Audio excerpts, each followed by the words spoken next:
যে জায়গাগুলো আছে যেটাকে দিয়ে আমি যুদ্ধের প্রিপারেশন নেব, আমার জনগণকে স্ট্যান্ডিং আর্মির সংখ্যা প্রয়োজন আপনি কমায় দেন। আপনি স্ট্যান্ডিং আর্মি থেকে কমায় দিয়ে আমরা বারবার প্রস্তাব করেছি, পাবলিকলি করেছি, আমার 2 কোটি নাগরিককে মিলিটারি ট্রেনিংয়ের অধীনে নিয়ে আসেন। 6 মাস থেকে 2 বছর, 18 বছর বয়স থেকে 35 বছরের ভিতরে প্রত্যেক নারী পুরুষকে আমাদের সীমান্তবর্তী অঞ্চল এবং তার বাইরে তাদেরকে সামরিক প্রশিক্ষণের আওতায় আনতে হবে।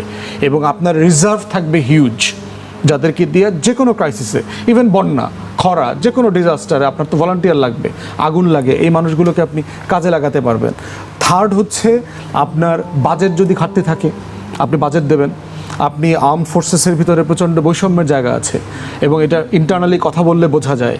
আমাদের সিপাহী জওয়ান যারা আছেন, বিডিআরের জওয়ান যারা আছেন, তারা যে বেতন কাঠামোতে আছেন এবং যে ডিউটি তাদের পালন করতে হয়, এটা কোনোভাবে সম্মানজনক না। আমাদের জুনিয়র অফিসার এবং তার উপরের অফিসারদের ভিতরে যে পার্থক্য, বেতন, স্যালারি, ফ্যাসিলিটির যে গ্যাপ আছে, এই ডিসক্রিমিনেশনগুলোকে অ্যাড্রেস করতে হবে।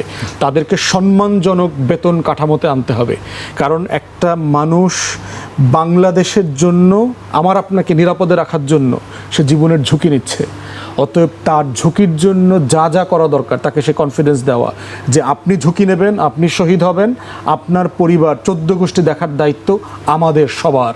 এদেশের মানুষ রক্ত বেঁচে হলেও সেই দায়িত্ব নেবে এবং সেই জায়গায় বৈষম্যগুলোকে সিরিয়াসলি অ্যাড্রেস করা দরকার জওয়ান এবং সিপাহী যারা আছেন বিভিন্ন ফোর্সেসে। এরপর হচ্ছে আর্মস অ্যামুনিশন, নিজেদের ভিতরে জয়েন্ট ম্যানুফ্যাকচারিংয়ে যাওয়া দরকার।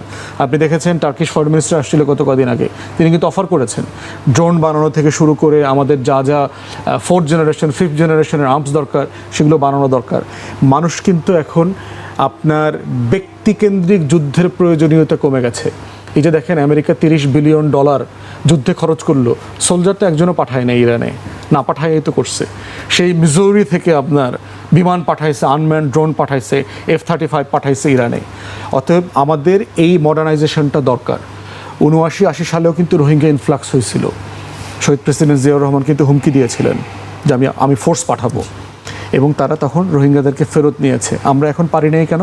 কারণ এখন সামরিক শক্তির ভারসাম্যে বাংলাদেশ অনেক নিচে চলে গেছে। আমার এই যে বিশাল সমুদ্র আমি পাহারা দিতে পারছি না, এক্সপ্লোর করতে পারতেছি না। 2 পাশ থেকে বার্মা এবং ইন্ডিয়া এসে মানে হাজার হাজার কোটি টাকার গ্যাস তেল উঠায় নিয়ে চলে যাচ্ছে। আমাদেরটা এখন এক্সপ্লোরেশনই শুরু হয়নি। এক্সপ্লোরেশন আওয়ামী লীগ দিয়েছে, 2টা ইন্ডিয়ান কোম্পানিকে দিয়ে গিয়েছিল। তারা শুধু এক্সপ্লোর করেছে আর বাংলাদেশকে রিপোর্ট দিয়েছে, পাওয়া যাচ্ছে না। কিন্তু একই কোম্পানি ভারতে আবার ওইখান থেকে আমার সীমানা থেকে ঠিকই তেল গ্যাস উঠায় নিচ্ছে। অতএব এই সিকিউরিটি প্রিপারেশনগুলো জাতি হিসাবে আমাকে নিতে হবে যদি আমার স্বাধীনতা